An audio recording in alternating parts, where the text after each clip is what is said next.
on healthcare, because of the law that Congress, the big tax law Congress passed this summer, there are a number of changes with health coverage in 26. And this is not a year when you get your open enrollment booklet from your employer for picking a health plan for 26 to just take 15 seconds and click same.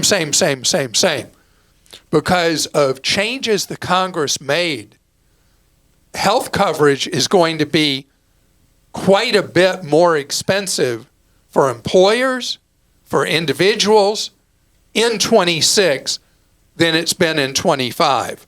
There are a number of things that Congress did specifically that are making health coverage significantly more expensive and leading to fewer people having health coverage, which, believe it or not, is the factor, one of the key factors in making health coverage more expensive.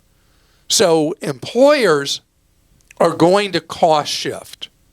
Not every employer, but in large numbers, employers are going to shift more of what they've been paying, or the percent they've been paying, they're going to move more of that into your wallet.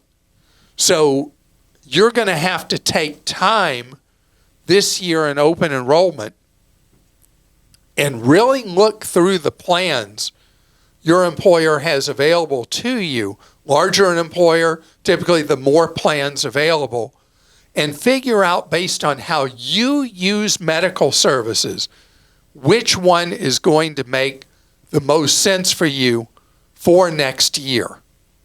And if you are buying individual coverage, the Congress specifically made changes to make individual coverage far more expensive.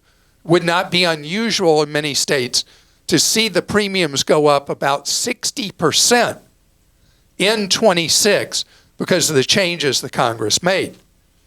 And so it means that for an individual, you've got to be on your guard because there are a lot of people that are going to be peddling fake insurance coverage, fake plans that are some form of health reimbursement, but not actual health insurance.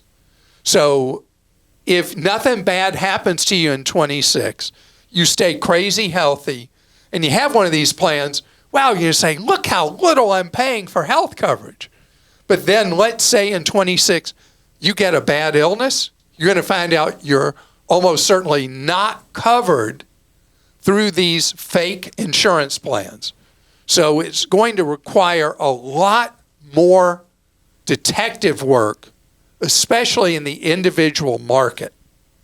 And know that this fall, for open enrollment, for individuals buying coverage, you may find some really sleazy semi-insurance plans available on the marketplace.